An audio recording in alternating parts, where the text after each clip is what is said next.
Hello fellow Criterion collectors and film fanatics, this is Irv the Smurf 1 and this is part 5 of my Criterion collection.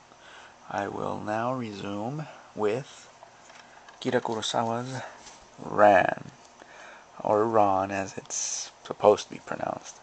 Spy number 316, out of print,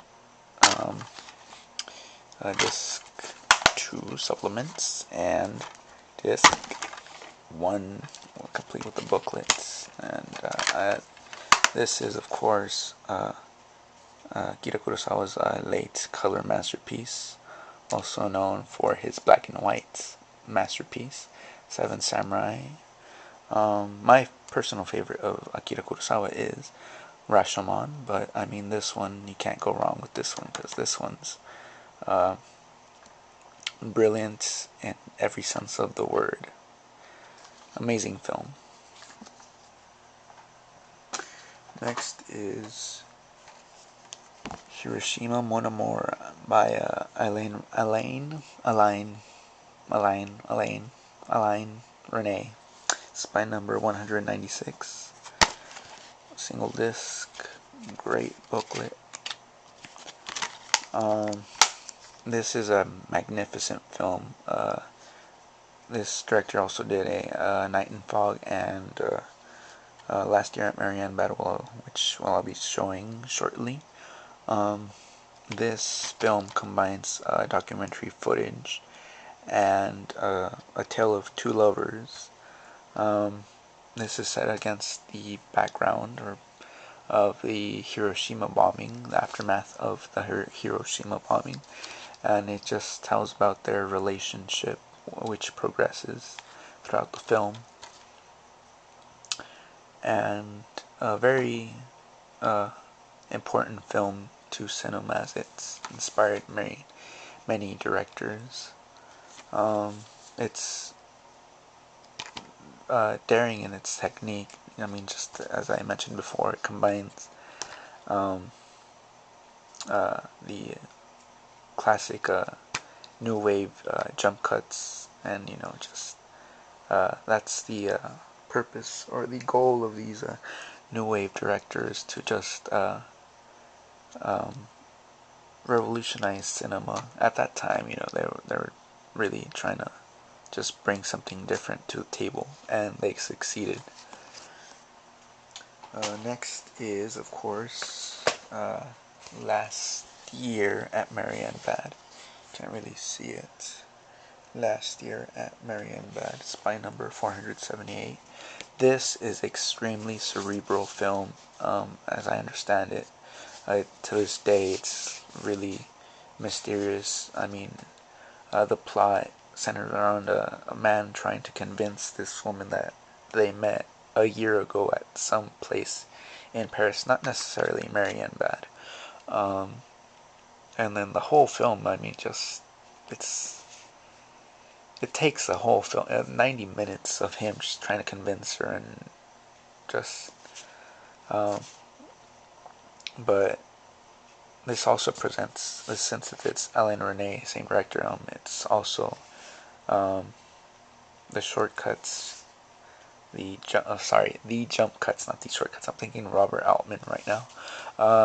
The jump cuts, the story, the atmosphere in this film, the music is all just excellently executed. And I mean, so you must check Last Year at Marianne Bad and Hiroshima Monomor. La Comare Seca, Bernardo Bertolucci, Spy number 272. Of course, Bernardo Bertolucci also did The Last Emperor, and my personal favorite film of his, The Conformist. Here we have a little short pamphlet, not a booklet, and of course, the old Criterion newsletter. This is based on a story by Pier Paolo Pasolini, who also, of course, did Salo, the 120 Days of Sodom, and excellent story. You could tell it is a Pasolini story, but under the direction of Bernardo Bertolucci, who's, I guess, at this point, still trying to identify himself separate from Pasolini. Excellent film. Must indeed see this film, or any Pasolini associated film.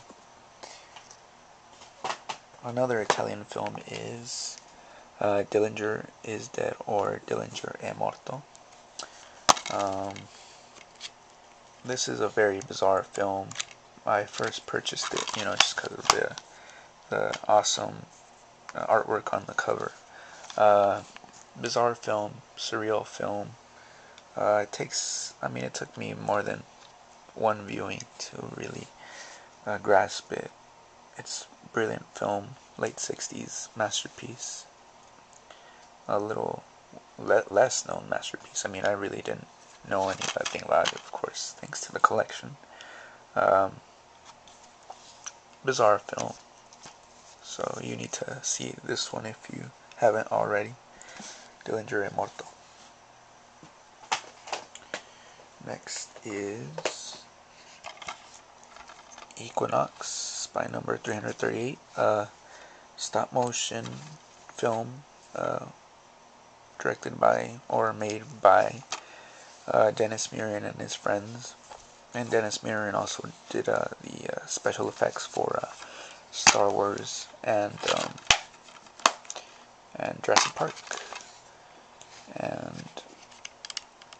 And those of you who can appreciate the hard labor of these stop motion films of the 50s and the 60s, like Jason and the Argonauts, and of course Clash of the Titans, just to name a few at the top of my head. The film is like cheesy as you can get, but the stop motion animation is just, it amazes me. It's very spectacular. I'm just trying to put myself in that time, right now, CGI is blowing everybody's minds, but I still prefer the dedicated labor of the stop motion. Richard Linklater's Dazed and Confused by number 336.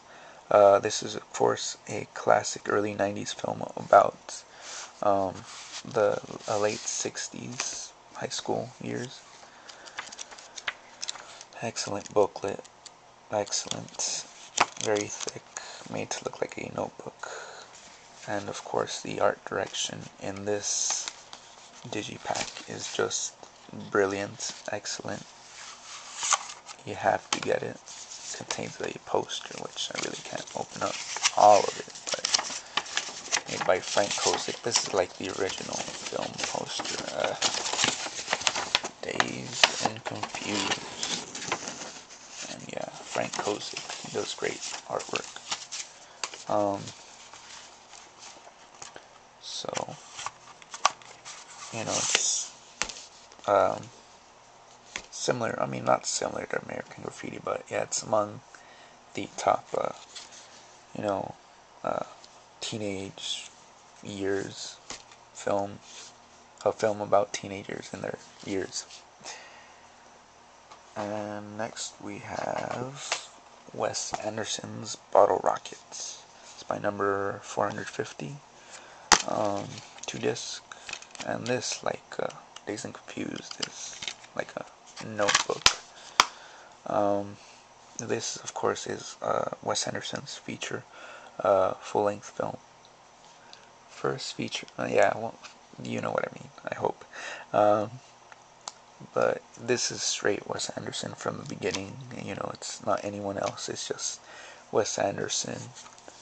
So if you're a fan of, quirky comedies, smart comedies, they're not just stupid, but Wes Anderson is pretty much, knows what he's doing, knows how to entertain, so he certainly got my attention. So, Bottle Rocket. Okay, well, stay tuned for video 6. Thanks.